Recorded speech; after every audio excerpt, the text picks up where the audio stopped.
شروع اللہ کے نام سے جو بڑا مہربان نہایت رحم والا ہے۔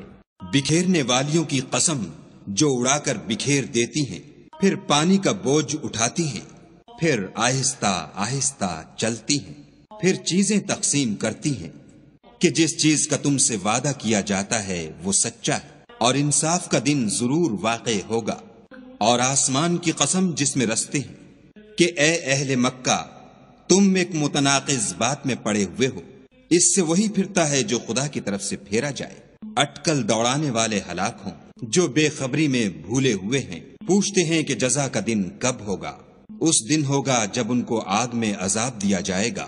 اب اپنی شرارت کا مزہ چکھو، یہ وہی ہے جس کے لیے تم جلدی مچایا کرتے تھے۔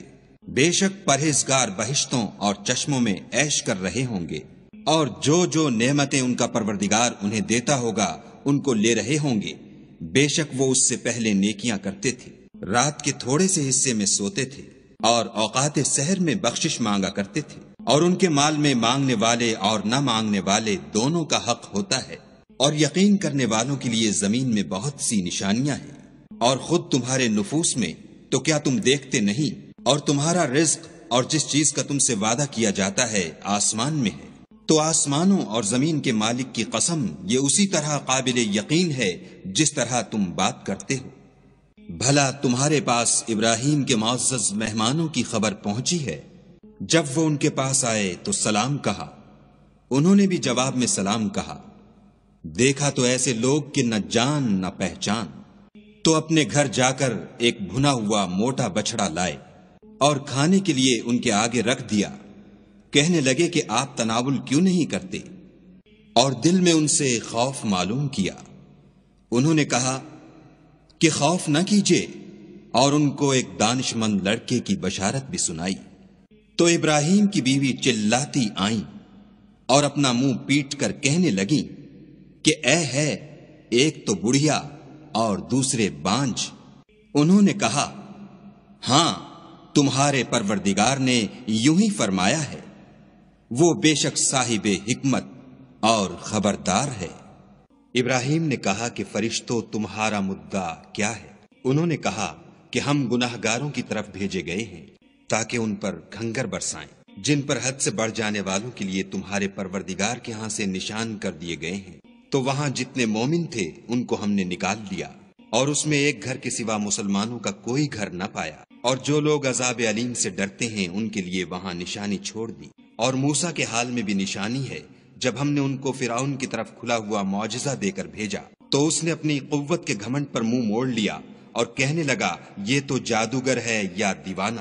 تو ہم نے اس کو اور اس کے لشکروں کو پکڑ لیا اور ان کو دریا میں پھینک دیا، اور وہ کام ہی قابل ملامت کرتا تھا۔ اور عاد کی قوم کے حال میں بھی نشانی ہے، جب ہم نے ان پر نامبارک ہوا چلائی، وہ جس چیز پر چلتی اس کو ریزہ ریزہ کیے بغیر نہ چھوڑتی۔ اور قوم سمود کے حال میں بھی نشانی ہے، جب ان سے کہا گیا کہ ایک وقت تک فائدہ اٹھا لو، تو انہوں نے اپنے پروردگار کے حکم سے سرکشی کی، سو ان کو کڑک نے آ پکڑا اور وہ دیکھ رہے تھے۔ پھر وہ نہ تو اٹھنے کی طاقت رکھتے تھے اور نہ مقابلہ کر سکتے تھے۔ اور اس سے پہلے ہم نوح کی قوم کو ہلاک کر چکے تھے، بے شک وہ نافرمان لوگ تھے۔ اور آسمانوں کو ہم ہی نے ہاتھوں سے بنایا اور ہم کو سب مقدور ہے، اور زمین کو ہم ہی نے بچھایا، تو دیکھو ہم کیا خوب بچھانے والے ہیں۔ اور ہر چیز کی ہم نے دو قسمیں بنائیں تاکہ تم نصیحت پکڑو، تو تم لوگ خدا کی طرف بھاگ چلو، میں اس کی طرف سے تم کو صریح رستہ بتانے والا ہوں۔ اور خدا کے ساتھ کسی اور کو معبود نہ بناؤ، میں اس کی طرف سے تم کو صریح رستہ بتانے والا ہوں۔ اسی طرح ان سے پہلے لوگوں کے پاس جو پیغمبر آتا وہ اس کو جادوگر یا دیوانہ کہتے۔ کیا یہ لوگ ایک دوسرے کو اسی بات کی وصیت کرتے آئے ہیں؟ بلکہ یہ شریر لوگ ہیں۔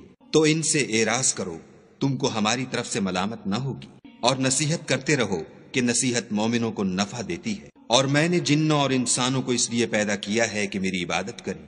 میں ان سے طالب رزق نہیں، اور نہ یہ چاہتا ہوں کہ مجھے کھانا کھلائے۔